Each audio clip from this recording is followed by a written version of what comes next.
Hey, how's it going? Hey, how's it going, guys? This is the episode we've all been waiting for. Ahsoka episode 5. Spoiler alert by now. I mean, it's been all over the place. I'm late with this one. Anakin Skywalker was heavily featured in this episode. We talked about Anakin Skywalker in the last episode. We got a brief glimpse of him at the end of episode 4. And he looked really bad. He looked like he was painted on, like this beauty filter was painted on his face. It looked really brushed and touched up, and it looked bad. This, I feel like they saved all the budget for this. He looked really good. The way he acted, the way he moved. I mean, I have to give all props to Hayden Christensen on that and the way he acted and the way he moved. Because if you look at the Obi-Wan Kenobi series, if you look at not Hayden Christensen, if you look at Ewan McGregor, when I looked at him, I didn't feel Obi-Wan. When I looked at Hayden Christensen in this episode as Anakin Skywalker, that was Anakin Skywalker. You know what I mean? I mean, there were parts where obviously it's not 100% perfect, but even if it doesn't look 100% perfect, it still felt like, holy cow, that's literally Anakin right there. You know what I mean? So I was very pleasantly surprised by how good it was. He looked like Anakin, moved like Anakin. The effect looked nice. He actually looked like he had young skin. Like you didn't see, like the wrinkles were gone and everything. It looked really good. The tone of his voice, everything. So not only did we see Anakin, we saw Ahsoka versus Anakin. Ahsoka pulled the scene down, and it's not Rosario Dawson's fault, as I mentioned before. Rosario Dawson can definitely play Ahsoka. If you've seen any of the behind-the-scenes footage of her in the Ahsoka costume, she can play the part. But for some reason, they have her playing this extremely stoic, no emotions type character. And I don't know, it's just, I would expect a whole lot more emotion seeing Anakin Skywalker, you know what I mean? From Ahsoka. So they meet up in the world between worlds, and Anakin says he's here to finish her training, and they start sparring. They start fighting, right? Yeah. Okay, they start fighting, and the choreography, again, I got to put this on Hayden Christensen. The choreography wasn't obviously as good as the prequels, but this was the best lightsaber choreography in any of the Disney Star Wars, in my opinion, okay? And a lot of that falls onto Hayden Christensen because the way he carries out the choreography, the way he moves, the way he stands, his facial expressions, it really reminds me of the prequels. He even did the Obi-Wan spin and everything. But like they were at the same time. Come closer. At the same time, he did that in Obi-Wan Kenobi. When he did that at the same time in Obi-Wan Kenobi, when in that flashback scene for Attack of the Clones, remember? He did that same exact spin, but it felt completely different. The Obi-Wan spin? Yeah, he did that. I mean, this felt good though. No, this felt good, but I'm saying in the Obi-Wan Kenobi, it feel. He did the Obi-Wan yeah, spin. he did. I'm pretty sure. See, I don't even remember that. That show was so bad. Yeah. What the? I don't know. Okay, so he did it, and it still didn't feel good. Did he do it? He did it as Vader, though. No. He did it in the Attack of the Clones flashback. Oh, in the flashback. Because was that all? Oh, that's because I was probably distracted by how he looked. So wrinkly, old. The production was bad. The lightsabers looked trash. You're distracted by how dumb Obi-Wan looked, too. And also, yeah, he didn't even have the mullet, the Jedi mullet. He had like some cheap trash. No, that wasn't a mullet. It was just normal hair combed back. Yeah, pretty much. But anyways, we're not here to talk about Kenobi. This was so good, man. This was so good to see. We got to see Hayden Christensen's Anakin as the Anakin from the Clone Wars. I thought the costume looked really cheap. It looked bad. Like he was running and the shoulder flaps were flapping around everywhere.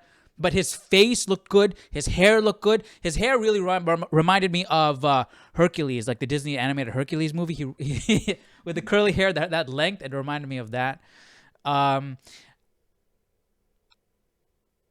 Ahsoka, young Ahsoka. I mean, you can't really judge. First of all, she didn't look like young Ahsoka. She looked like any girl wearing Ahsoka cosplay. You know, she's the same girl who played Thanos' daughter, Gamora. Yes. Okay. Yeah. Yeah, that's true. But what was I gonna say? She didn't look like Ahsoka. She didn't act like young Ahsoka. That makes sense for what they were doing. Yeah. Because she was literally older Ahsoka in younger Ahsoka's body. So I feel like that was a huge missed opportunity. I wanted to see Ahsoka, the spunky, the you know, like that character from Clone Wars on in live action, right? But instead we got the same stoic, bland, mundane, stiff Ahsoka. But And that would huge missed opportunity. Like if you want to say that older Ahsoka acts that way, okay, fine. That's how she acts.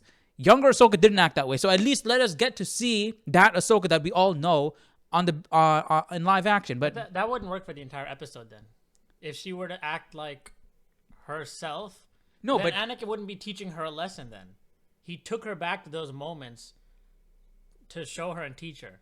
Okay. The whole episode is him training her. So that's why she's going back to those times. Then what they could have done is you see Ahsoka, maybe older Ahsoka, looking at the events of Clone Wars, and you see Hayden Christensen's Clone Wars Anakin and young Ahsoka, and you see them acting the way they should act. But then that's just to see young Ahsoka. Just to see young Ahsoka, yeah. Because, I mean, we're watching the Ahsoka show, and Ahsoka's not acting like Ahsoka, so I want to see Ahsoka. Okay, about that, apparently I saw videos saying that she's supposed to be, like, tormented by, like, oh, I'm going to end up like my master, right? That's why she's like, I mean, I haven't watched Rebels and all that stuff, so I don't know what that is. And then with this training, now she's smiling a lot more. Now she's a little bit more hopeful. Was kind of like, I guess, Luke Skywalker in The Last Jedi, but now she's being normal Luke Skywalker. You know what I mean? That's from the videos I've seen. I get what you're saying because at the end of the episode when she puts on the Gandalf, she literally dies she dies, goes into the world between worlds. I don't know how she entered the world between worlds by dying, and then she gets resurrected, right? Because Anakin said because she remembered how she died, she's not completely lost, and she can leave the world between worlds and come back to life. I don't know how that works. Wait, is that how it worked? No, that's not how. There was nothing like that in Rebels. No, but is that how it worked in this show? Yeah, that's what he said. He said that because you remember how you died. Oh, I was pushed off by Balin. Okay. You have all is not lost. You can come back, and she's now Gandalf. Literally, that's what Dave Filoni wanted, right? He wanted her to be some sort of Gandalf, which is why she was in the white robes at the end of Rebels. They sort of retconned that in this show because the scene that she was in the white robes in Rebels, they changed that in this show, and she wasn't in that. But now she is. Honestly, she looks a whole lot better in the white. She doesn't look like bobblehead Ahsoka. And she's smiling. I don't know if that's because of the training, though. I think it is. She's finally came to have like some sort of peace, right? Where she doesn't have that fear that she's going to end up just like her master. Because you saw that as soon as... That's when Anakin said, you've learned nothing. Because Anakin said... everything that I am, you have, is in you. And then she said, like, oh, everything? Then he's like, oh, yeah. And he's like, oh, that's what this is about. Then he said, you learned nothing. Then he came at her as Darth Vader or whatever, like, dark side Anakin. She fought him, I don't want to say off, whatever. She had to win the fight for the show. But see, that could be like how Luke had to defeat Vader. No, but then she had the lightsaber up to his neck. And then was like, oh, okay. Then Anakin says, okay, you know what? There's hope for you yet. Then it cuts off and then fades back into the real world. But I don't think she was literally fighting Anakin. Like for you to say like, dang, she wouldn't have.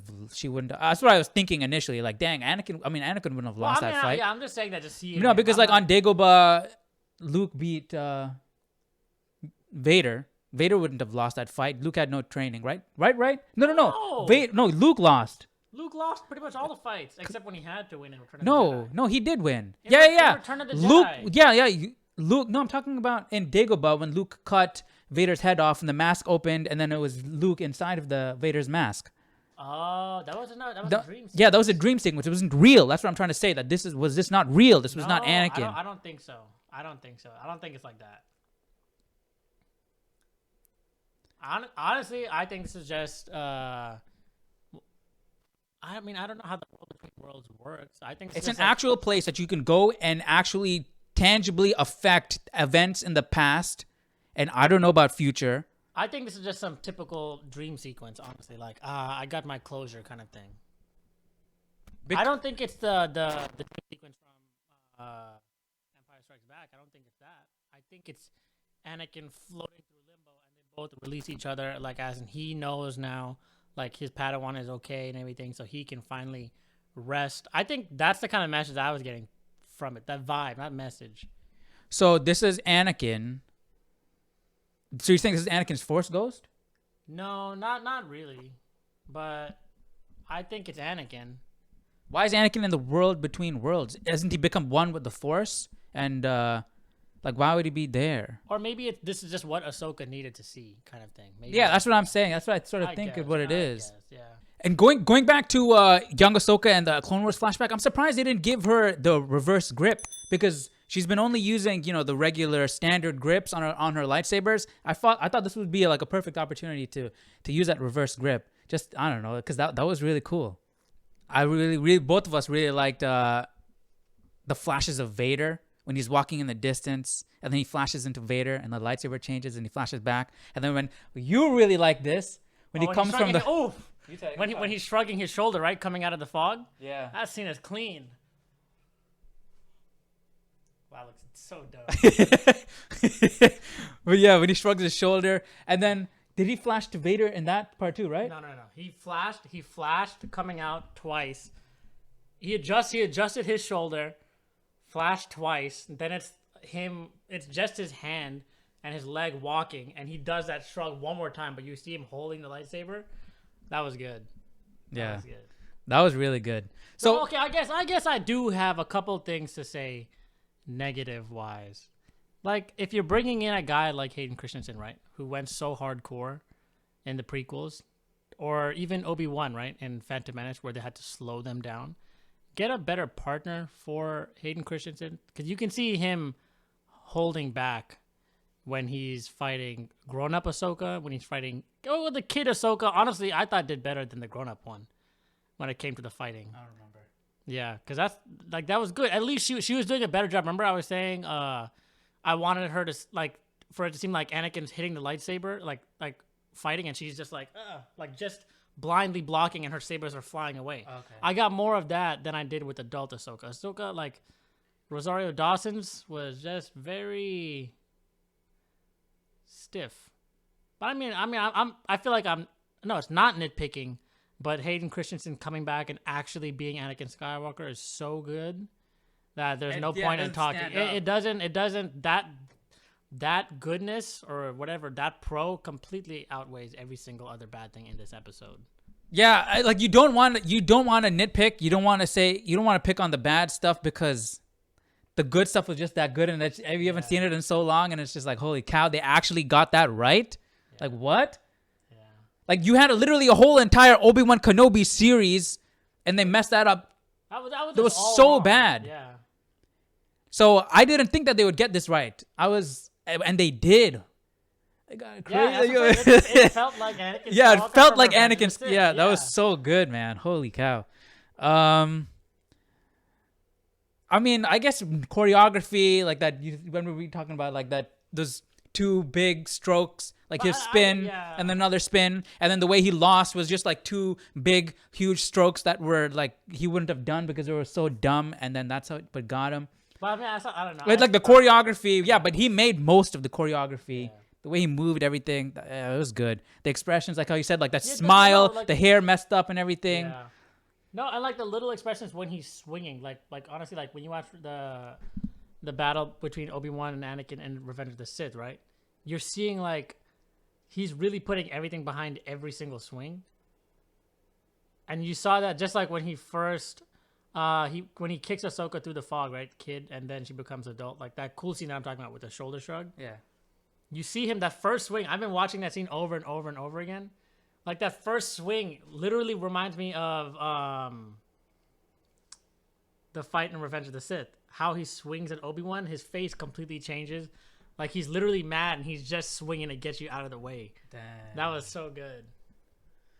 So yeah, that fight, the Anakin in that fight was awesome. But anything else you want more to talk about Anakin? No, not really. That's what I'm saying. It's just it's so good that there's not a whole lot. I mean, the only thing that we can talk about, but that's taking away from how good this episode was, is how bad everything else is. But I mean, I don't know. I guess that just goes to show that how good Hayden Christensen is. Because everything that's bad about the show that we've been saying is still exactly the same, except he's just that good that he stole the entire show. Yeah. So this was a really good episode because I don't even want to say episode. It felt like, honestly, like a disjointed in another world. I'm watching I mean, of the it prequels. was in the world between worlds. Right? Yeah. So yeah, I don't know. That's crazy, and I guess it's nice to see how passionate he is about this character. Because clearly, Ewan McGregor doesn't care. He wanted to check because that was some. I don't know what that was. I mean, the way in interviews, I don't want to come at Ewan McGregor, but Why not? in interviews, he No. says he doesn't really remember stuff that happened on set and everything. Like he's not. If as, we remember, he can remember. He can go back and watch his movie. He's literally in the movie.